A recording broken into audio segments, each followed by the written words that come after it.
welcome back. Today's video for Mommy What's Cooking is going to be an appetizer recipe. I have my two little helpers here. This is Abigail. Say hi. Hi. Hi. And this is Isabella. Isabella, say hi. Hi. Hi. So these are my two girls, and you guys have seen them in a video before. But they're gonna help me out today. So for this recipe, it's called crack bread. There's different variations to make it. I'm making the one that has ranch and bacon in it. It is very, very simple.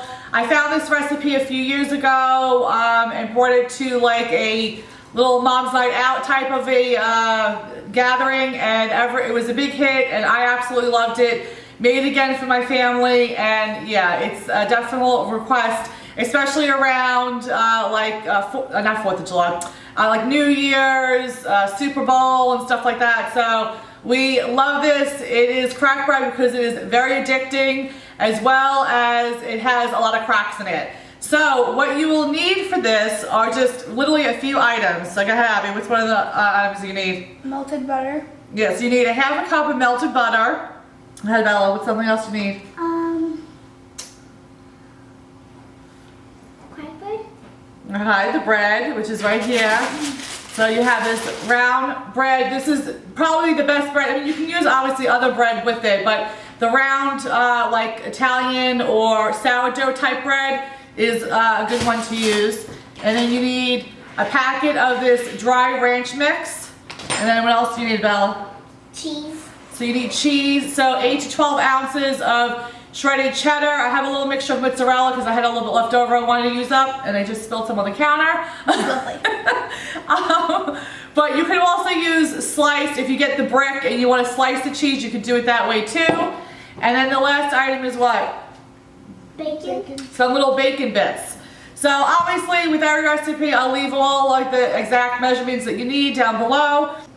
Okay. So the first thing you're going to do with your bread is you're going to take a bread knife and you're going to cut it both two ways. You're going to cut it this way, and then you're going to cut it this way so you can make the cubes. You don't want to cut though through the bottom of the bread. So just go right into like basically the base of the bread, where you could go ahead, like so when you're done it should look like this, where you could, you know, get the little, you can see all the cracks and all the little crevices in there. So now this is where we'll go ahead and start mixing it. I'm gonna let the girls do it. They're basically sort of like pushing me. I'm in the way for them, so that's lovely. So the first thing I do is Abby will go ahead and she'll take, you wanna take a tablespoon. I usually use a little bit more. So like do 2 tablespoons, and we're gonna put it in the half a cup of melted butter.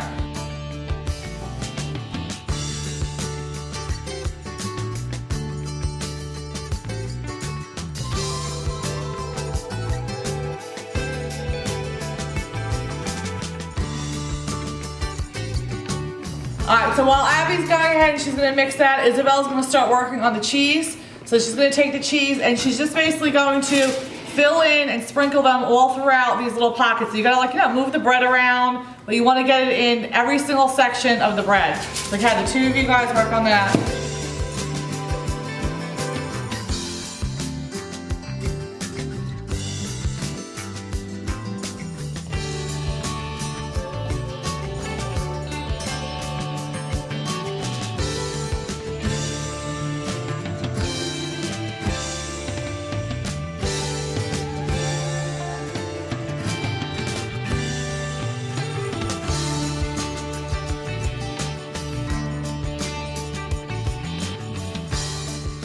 Alright, then once after you go ahead and get your cheese done, it should look like this. Messy, but it is, I'm telling you guys, if you've never had it before, it's so quick and easy, it's so good.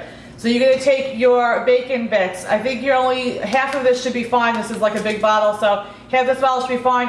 And you're basically doing the same thing. You're going to just spread them, but get them in between those little cracks.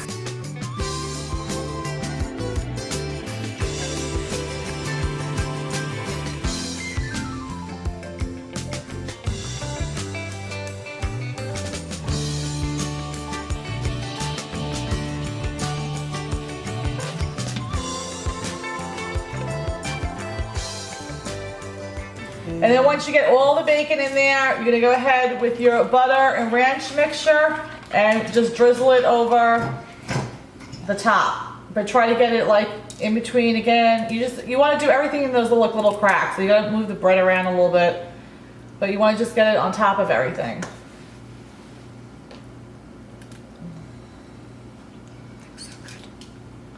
And then you're gonna wrap the whole thing up in foil. You're gonna put it in for 350 for 15 minutes, all the foil with all the foil on it. Then remove the foil for another 10 minutes, and then it should be done. So we'll come back when it's all done. All right, so after you go ahead and take it out of the oven, this is what it should look like. You can see it has, the cheese is all nice and melted. It's a little too hot for me to pick out right now, but you basically do, you just pick the little parts out.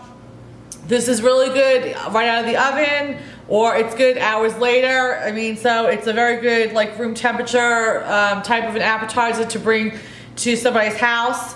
So I think you guys will really enjoy it. It is very yummy. We enjoy it. I would love to know if you guys do make this, how you liked it. Like I said, there are different variations. There's one I think that's made with like Monterey Jack cheese and scallions instead of, I think, the bacon. So yeah, so if you guys do try this, let me know, and I hope you guys enjoy.